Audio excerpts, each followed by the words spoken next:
Welcome to another episode of All Aboard. Choo I'm choo. okay. Choo choo I'm choo here. choo I'm choo. here with Adam and Ned. And guys, I'll let you speak in a little Shalom. while. But first of all, thanks for listening to us or watching us. This episode is brought to you by Red Bull, which I was just drinking. So thank you, Red Bull, for sponsoring. And Robin Hood. And Coke Robin- Zero. Yep.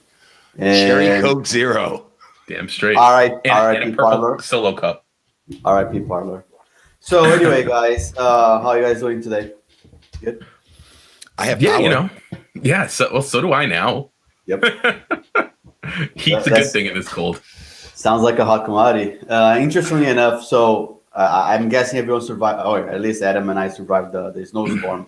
I wake up this morning, one of my trees were like split in half, and half of it were lying on a power cables outside. Oy. So like, yeah, I'm not leaving. I'm not shoveling. Another excuse to not shovel. No. God. So I called I called National Grid, my electrical company, and they came like half hour after they were here, like cutting the tree. I got a free tree removal service, so I can't complain. But Shovel for your fucking self, you lazy piece of shit. no, stupid. Pay attention, stupid. I said I got a free tree removal. Oh no. Yeah. Okay. Yeah, I would've- and what about shoveling it? LK, you want to go there? Well, I shoveled after. However, when I started shoveling, my neighbor came up with his plow truck and There you go. plowed my driveway. So, hey, you know what? I did a good thing today. I paid for the guy behind me on Duncan's drive-through. Okay, so There you go. I paid it forward. There you go. So, Congratulations. But how was the snowstorm in New Jersey? I heard it was worse than here. Yeah, It was. well, I mean, we got about 2 feet of snow. It's actually still snowing right now. We're probably gonna get another inch or so. I mean, like, in all honesty, we lost power a little bit yesterday. You guys know that. And Everyone Sunday- knows that, Adam. Well, I didn't tweet about it. And then thankfully, my son and I were just be able to be entertained by watching the Royal Rumble the day after on the WWE Network, $9.99 a month. So yeah, no, I mean, it's just relax. I guess they didn't have school. Well, let me rephrase that. COVID killed snow days because they had virtual school for a little bit, and then today had a full day of virtual school. So it sucks for them. Can I ask a question? Yeah.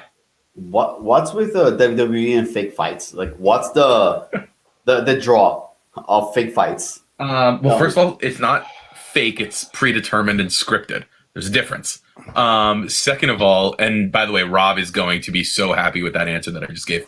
And second of all, it is, I mean, it's a male soap opera. First of all, there's a whole athletic aspect of it. All the shit that they can do, all the shit that they do. It's fun. It's entertaining to watch. But it's a male soap opera. It's the drama. As I think you guys might be a little shocked to hear, I enjoy watching drama and seeing over dramatic people. Why am I not surprised with that? I'm gonna So update. for- I'm updating my for that. LinkedIn profile. So go carry on. The only adult in the room. Oh man, but it's such a great gringo thing, you know. I No, Gringo thing? Are don't you be fucking racist. kidding me? Oh yeah, Dude, it's Oh, South yeah. America is one of the biggest havens for. No, Mexico. That's it. That's true. Mexico. Mexico. That's it. But yeah, I would rather watch paint Aren't all dry. Hispanics just it- Mexicans? I would rather watch paint dry than watch it. Me too. Okay, I liked wrestling and then I turned 12. Yeah. Well, so I will say I probably went 10 years without watching. And then my wife's best friend married someone who was really into wrestling. And other than that, he was like a normal dude. He was a good guy. I liked him, but I just had nothing to talk to him about. So I was like, okay, well, I talked to him about old school wrestling. So why don't I start paying attention to what's going on again? And then I got hooked back in. And so I blame him. But no, it's fun. It's a fun escape like anything else. It's just B minus, entertaining. boring minus. Boring. No way. minus. Speaking of nice things, you see, Bezos finally gave up on me, right? He was too afraid he of told my you, rolled over. boycott. He And he showed you left. his belly. He's like, "That's it. I can't take it." LK's boycotted me long enough. Yep, exactly. He left the company. That was awesome. Well, Were do you you think guys he's actually surprised going about to? Yeah. Do you think he's actually going to do it? I mean, it's not until third quarter that they're saying this is going to be effective, and he'll stay on as chairman. But Yeah, do you he's think staying- that you're he's right, actually staying going to do on it? an executive level. So, Well, it Adam, was. I'm sorry, it Go was just so shocking that I was literally in the middle of a internal video call with like 6 people, and it like stole the headline, like literally. Yeah. Bezos quit, and like everybody stops and goes to the phone. Oh my god! Yeah. Yep. It's big news. So, It was a big Adam, surprise. did you read the articles and the press releases about that? A few things here and there. I haven't dug really into it I yet. mean, you're right. Okay, so as a professional PR, right? Yep. Do you think this is bullshit that he's leaving because he wants to explore other things? That's a good question for Adam. Yes, because I always think these things are bullshit. I think you can understand this completely, having been in the tech startup scene also. It is very hard for CEOs to be co-founders for a long time because they are too emotionally connected. He has obviously been doing it for 30 years. Oh, yeah. He transcended that, right? He transcended that. Absolutely. So, but that emotional connection still has to be there. And I can't imagine it was an easy decision for him to let go of his baby. So I don't know what level of control he's still going to have as chairman. I don't know if there's something else at play here. I don't know if there's another news story that's going to break about him soon, or if there's something else that maybe he wants to get. You want my take? You want my take? But that's my take, is that these things are never as simple as, hey, you know what? I'm ready to retire. Go. Go. So timestamp it, because I've been doing a lot of predictions, right? We need to keep a book of my predictions here. But I think something bad happened, a bad PR episode happened, and he struck a deal or something, got out of the way so the company doesn't get affected. Why? Yeah. And he's going to explore his personal interests.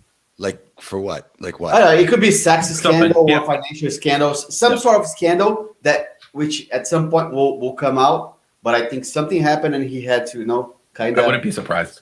Yeah. I wouldn't be surprised in that, he is distancing himself now in advance. But then the question to me is, why would they wait until Q3? Because if there's something that is out there about him, and there's someone that is either knows it or is threatening to break this news or whatever, telling people that we're going to wait until Q3 gives them a hell of a window to still do some damage. Get out, exactly. Yeah. And listen, Channel Zero E told me he's part of the Illuminati. He's protected. He's one of the gifted ones. So, well, I prefer to think that he was afraid of my boycott, and I think so too. Call it quits. Totally caved. That's I agree. That's more plausible. So that's speaking of tech, we came across this article, which I think is gonna be the meat of this fucked up episode anyway. Yep. About Elon Musk's new company, right? I don't know, I forgot the name. Testing AI chips on humans under the disguise of helping with people with brain injury or spine injuries.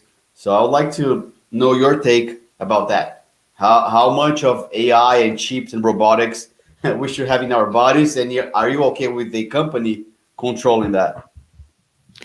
Who are you asking? Go ahead, Ned. Who's the question to? So under no circumstances do I like androids. No. There's no good ending for humans if you see that, what is the Boston Scientific where they show that freaking Terminator thing, doing backflips and shit. Yeah, no, it's not going to end well. But I did one of the best Rogan episodes ever before going to Spotify. It's probably the best episode ever, was when he had Elon Musk on, and Musk was talking about AI and the future. And, he compared it to, you having your phone is like, and it's attached to you as AI. Well, okay.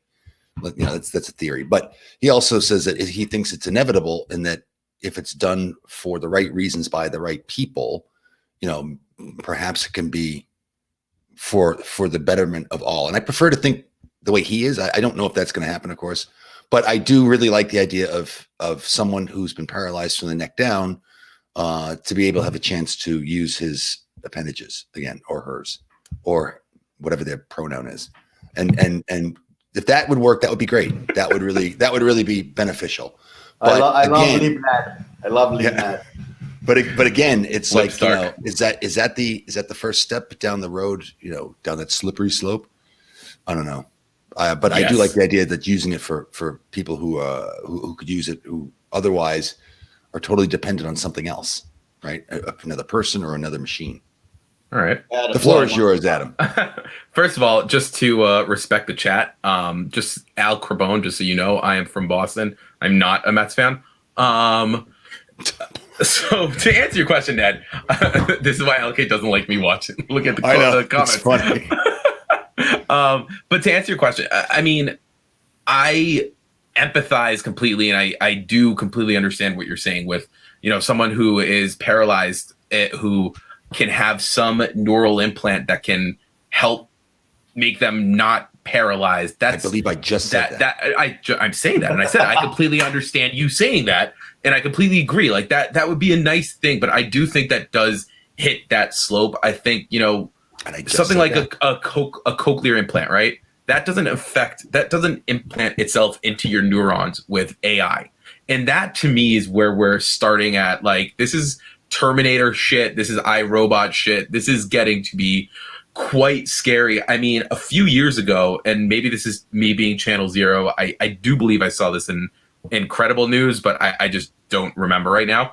But Google had to shut off a couple of their AI bots that they were building because they developed. I think that was a hoax, but I don't know. But apparently the bots developed their own language that the humans and the people couldn't understand. Yeah, I remember that. So they were talking to each other, and it's very scary to me. The idea that, you know, they will be putting something that is going to touch my brain, that will, you know, be able to think for itself. At what point will it say, no, you're wrong, I want us to do this instead, you know? And I hate the idea of saying that, you know, Elon Musk or this company or any one individual other than you yourself as a person is able to make that decision for you, that, you know what, this is not just for that this goes, that this is for the betterment of society. And, you know, I'm looking at his tweet right now, and he wrote, the goals for the short term is to solve brain and spinal injuries. Great. Like, if we could do something like that, awesome. Long term is for human AI symbiosis. Now, once you start giving someone, that's where he loses me. Right. And once you give someone that first inch, I don't care. I don't care what there is there. They will never, ever, ever give up that mile. They're going to keep taking that mile. They're going to keep doing it. They're going to take it further and further, no matter what. There's no way he just stops it at, we will make it so that you can use your limbs again. I'd rather, again, I'm not paralyzed, thank God, and so I don't know what it's like, but I feel like it's for the betterment of the world to say, you know what, we can make artificial limbs that, you know, we can put on you, or something that doesn't go inside of your brain. The internal chip is just where I'm having trouble with. Here's my view on this, right? As a technologist, I always did you ask LK for his view? Because I don't remember asking him. Well, he is the resident professional, so I defer to him. Justin, can you mute Adam, please? I always like to see innovation. I think innovation brings a lot of benefits to society. The point is that this is so much far beyond our imagination. You know, like being able to control spine and brain. It's like a whole other new level, right? And I don't think as a society we are ready for the consequences, because if we can shut down companies like Parler, right? Yep. Or if Twitter can remove the CEO of MyPillow's account and basically fuck with his business, you know, what if a company decides to just shut off the chip on someone because of he did something or she did something bad, right? How is this technology going to be shared? Is it going to be open source, and then hackers can hack into fucking brain and kill you, right? Or no? So there's a lot of ramifications that, from a technology security perspective, I don't think I trust, and there's a lot of from the moral and behavior in society that I don't think we're there, and I don't think we'll ever get there. So, like you said, I obviously am blessed. I'm not in that situation, but if they were to stop at, you know, making people be able to use their body parts again, I would be fine. But when you talk about like symbiotes and shit, that scares the hell out And of me. there's just no way they'll stop there. That's the problem to me, is that there's just no way that they'll stop there. And to me, it's a little bit like playing God. If at a certain point we're messing with people's minds and their nerves and their central processing system of their body, it's too much. And I don't want to sound cold and say, hey, if you're paralyzed or have a brain injury, or whatever, fuck you, you're on your own. But there has to be something less intrusive and less dangerous. Yeah, and I think my problem. Sorry, Nat. I think my problem is one company trying to fucking develop that. If it was a government or a consortium, right, of countries developing this for the real good of science is one thing, but when one private company is doing that, I question the interest behind that. Yeah, because they're going to be out for a profit, of course. This goes back to me with when they cloned that first sheep dolly, and the world was up in arms, like, oh my God, they've cloned a sheep. How long till they do humans? Well, I'm pretty much guaranteed they have humans clones, but we just don't know. We don't know it because science doesn't stop. It won't stop. You're absolutely full right. channel zero here. Well, it's true, right? I'm not like this is not a pig boy or anything like that, but absolutely, because the science community always wants to push it to the next level, the next step, to how far it can go, and they also do have, to Adam's point, they do have God complexes. That's that. I absolutely think that despite Musk's altruistic intentions, it's going to go down a path that is not going to be good for us. Yeah, and speaking of Musk, interestingly enough, I didn't know, but his family came from money? They owned like a diamond mine or something like that. I mean, is that surprising? Yeah. Well, I thought he came from a poor family and made his money here, but apparently his father was low. He had some money, and they're from South Africa. I don't think there are diamond mines in South Africa. I think It was some sort of mine. It's another kind of rock. I don't know which one, but that's how they make money. And then him and his brother went to the U.S. But yeah, I like him for his Tesla cars and for his SpaceX explorations. But let's stop at life in Mars. No need to play with play God. That's my view. And speaking on life on Mars, do we want to comment on that court case today? The famous, because that was a very bizarre. First of all, can we say something, Mike, Blind Mike? We're in studio on those rare occasions. We're happy to have you, but don't step on the fucking video or audio. Jesus Christ! We're trying to listen to the lawyers' exchange, and Mike's yucking up or talking, and I'm like, I missed the whole passage. I had to go back and replay it, and I still couldn't hear it. You can't see anything. No, I know, but he was stepping all over. When Steve had it open to listen, we couldn't hear anything because Mike kept stepping on it. But they sounded bad. Are you ripping on Mike because Sheldon got a mention on the show after he ripped on Mike? So now you're just going to do it. No. I did say that was an epic rant though. But no, I was like, he wouldn't shut up. Did you hear him this morning? Did you guys listen to the show? Yeah, of course. Yeah. It was 2 days ago, but yeah. Jesus, or yesterday rather. But no, no, he does say.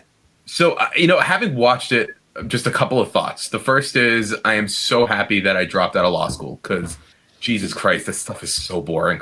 But honestly, I thought it was great. Actually, the questions were hysterical. It was a shit show. Yeah, but it was so uneventful, right? They just ended, and that's it. That's what it is, and that's the thing is like we all have these visions of what these court cases are like from TV and from movies and all this other shit. It's not actually like that. It's more, we just have these really boring, people talking and stumbling through things, and they come in with exactly what it is that they want to say. And, lawyers aren't great at swerving and getting, and, if you get asked a question about why this wouldn't be right, they'll continue just saying exactly what it is that they wanted to say. So it was exactly what I expected it to be. It was boring. It was awful. All right. So predictions for the outcome. Adam speaking from courtroom experience, obviously. I am. Right. I think I've been in court once and it was like not guilty, move on. I think that's really the extent of me in court. Well, no, I dropped out of law school, but I interned for a couple of summers and worked a couple of court cases for them. But Right. What are your predictions? Yeah. It's gonna get Dismissed. I agree. All dismissed. Yeah. I mean, there's just no way it can't be. It's just also it's ridiculous the waste of court time and taxpayer money and all this other bullshit. It's crazy. I liked Kirk's lawyer when he said, "Hey, I'm sorry, I'm in California. You guys are doing better at managing COVID than us here." I like the dig at the governor. So that's cool. It was Yep. good. All right, guys. I think that's it for today. I would like to stick by 20 minutes, and we are at 20 minutes. So Perfect. good. Thank you very much. We We'll know talk how to soon. hit our mark and leave the audience wanting more. Damn straight. Next time. Thanks All for right. watching. Thank Bye-bye. you.